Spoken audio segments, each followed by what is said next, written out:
నింగలి వెంకయ్య గారి ప్రతిపాదనరా వెంకయ్య గారి ప్రతిపాదనరా మూవెన్నెల జెండాకి ముక్తి కలిగరా నింగలి వెంకయ్య గారి ప్రతిపాదనరా మూవెన్నెల జెండాకి ముక్తి కలిగరా మన గాంధీ నెహ్రూ వాస సింధు కలలు పండేరా మన గాంధీ నెహ్రూ వాస సింధు కలలు పండేరా మన భారత మాత జాతికే ముక్తి బాటరా విముక్తి బాటరా జగరాలి రామన స్వాతంత్ర్య జెండ జగరాలి రామన జాతీయ జెండ ఎదిగితే మనకెంతో హాయినిచ్చురా ఎదిగితే మనకెంతో హాయినిచ్చురా హాయినిచ్చురా హాయినిచ్చురా హాయినిచ్చురా హాయినిచ్చురా జగరాలి రామన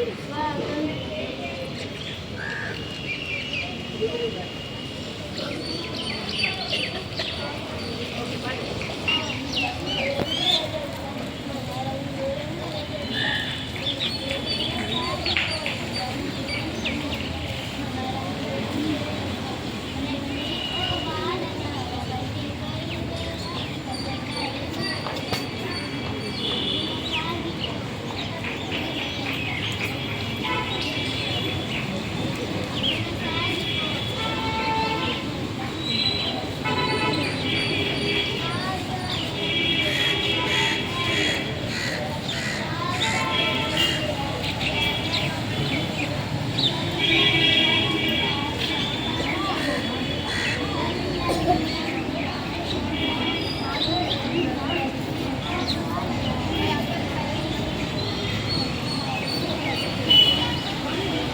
సందర్భంగా మాట్లాడవలసిగా కోరుతున్నాను.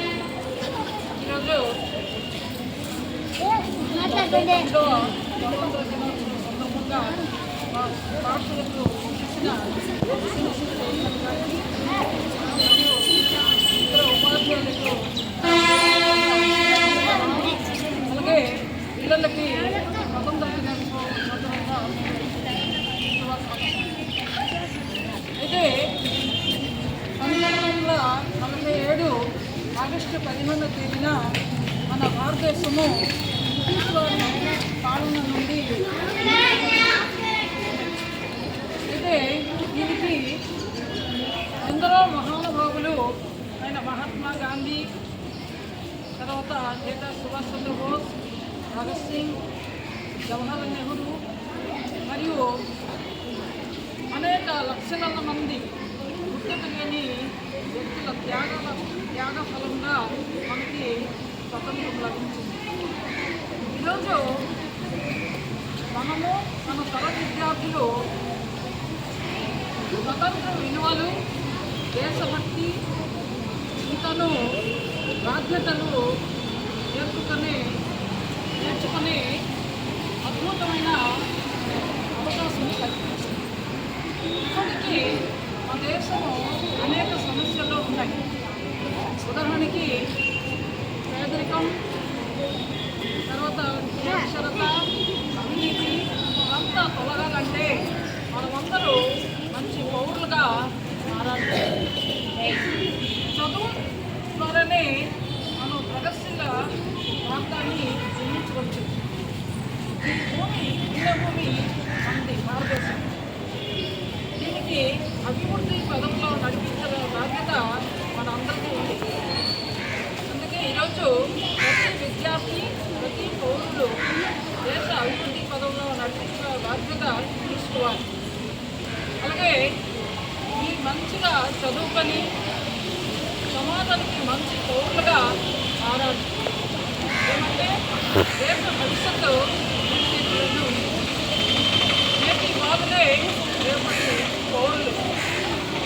అందుకే మనము ఈరోజు మన జాతీయ పతాకాన్ని గౌరవంగా ఎగురవేశాము. ఇది మన ఐక్యతను, అలాగే సాంప్రదాయానికి, త్యాగానికి ప్రతీక.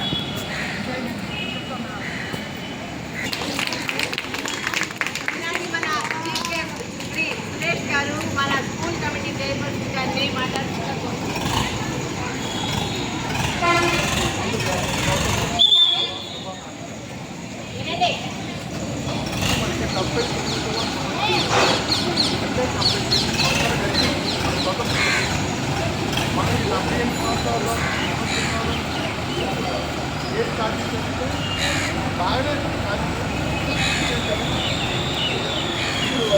స్వతంత్రంలో అంటే మన భారతదేశం ఆర్థికంగా కానీ, సైన్స్ కానీ అన్ని రంగాల్లో కూడా మనకు చాలా మంది అమెరికా, జపాన్ వీటితో మనం పోటీ కొట్టి వాటికంతా దాచి అంటే మనందరూ మన దానివల్ల మనకు సాధిస్తుంది. ఇంకా అందరికంటే ఉత్తమ స్థానంలో మనం ఉండాలంటే మనందరూ ఇంకా బాగా కనుక్కోవాలి. ముందుగా అందరూ బాగా కనుక్కోవాలి. ఇప్పుడు చదువుతున్న విద్యార్థులు బాగా చదివి అన్ని రంగాల్లో ఉన్నత స్థానంలో ఉండగలరు. అందుకే ముందు ప్రథమంగా మీరందరూ చదవాలి. చదివితేనే ఇంకేదైనా మీరు సాధించగలరు. సాధించి భారతదేశానికి ఆర్థికంగా కానీ, సైన్స్ పరంగా కానీ ఇంకా అభివృద్ధి చెందుతుంది, ముందంజలో ఉంటుంది. అంటే దేశాలు ముందంజలో ఈ ముఖ్యమైన విషయం ఏంటంటే మనకి స్వతంత్రము రాకముందు మనం బ్రిటిష్ వారి పరిపాలనలో మనం ఉండేవాళ్ళం. మనకి 1700 చిల్లర టైంలో వాళ్ళు మనకి దగ్గర ఉప్పు పప్పు అమ్మడానికి వచ్చారు. వచ్చి మనల్ని శాసించే స్థానానికి